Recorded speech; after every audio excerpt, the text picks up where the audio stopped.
Permanently অবশেষে কবুতর জগৎ থেকে বিদায় নিলাম আমি। আসলে কবুতর পালনের অনেক স্মৃতি, অনেক অনেক এত এত স্মৃতি ভুলে যাওয়াটা আসলেই খুবই অল্প সময়ে কষ্টকর। তবে ভুলে যেতে হবে, তার কারণ হলো জীবন জীবিকার জন্য আসলে কবুতর পালন আমার জন্য একটা অসম্ভব ব্যাপার হয়ে দাঁড়িয়েছে। তাই কবুতর পালন থেকে সরাসরি চিরতরে বিদায় নিলাম আমি। আর এদিকে ওই যে দুটো কবুতর এসে বসে আছে, সম্ভবত কবুতর ছুটে চলে এসেছে, তবে কিছুক্ষণ পরেই তাকে আবার এই কবুতর নামলে হ্যান্ড ওভার করা হবে। আসসালামু আলাইকুম। আপনারা জানেন যে আমি বাপি মামার একটা ভিডিও দিয়েছি বাসা থেকে, যে কিছু কবুতর সেল পোস্টের। তো মূলত আমি সব কবুতরগুলো এখন নিয়ে যাচ্ছি। তো মামা সর্বশেষ কবুতর জগতের যেহেতু উনি বিদায় নিতেছে, তোর সর্বশেষ বলতেছে বাবা আমি একটা ভিডিও করতে চাই।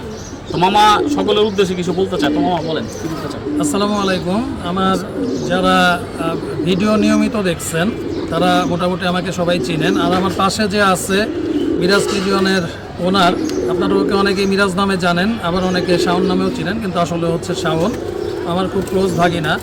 আমার বাসায় যত কবুতর ছিল মোটামুটি 2021 সাল থেকে ওর হাতের 20 সাল থেকে ওর হাতের উপর দিয়েই কবুতর আসছে, আবার ওর হাতের উপর দিয়েই চলে যাচ্ছে।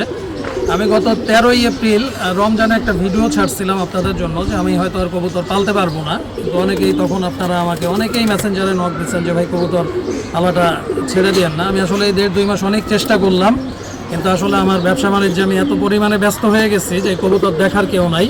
তো আমার এই সমস্ত যা আছে, যে আপনারা যারা আমার এই সাপচিলা কবুতর টবুতর যারা সবাই পছন্দ করতেন, সব কবুতর আমার বাসায় কোনো আর কবুতর নেই। আমি সব কবুতর আমি শাওনকে হ্যান্ড ওভার করে দিচ্ছি। ও একটা ভিডিও ছাড়ছে সেল পোস্টের। আর আপনারাও যারা আমার কাছে কবুতর চাইতেন, আপনারা মিরাজ পিজনের সাথে একটু যোগাযোগ করলে আপনাদের পছন্দের কবুতরগুলো আপনারা ওর থেকে কালেক্ট করতে পারবেন। তো সবাই ভালো থাকবেন, সবাই দোয়া করবেন যেন আমার ব্যবসাটা আসলে ভালো মতো আমি রান করতে পারি। তো সবাই আমার জন্য দোয়া করবেন। আসসালামু আলাইকুম। ঠিক আছে, থ্যাংক ইউ।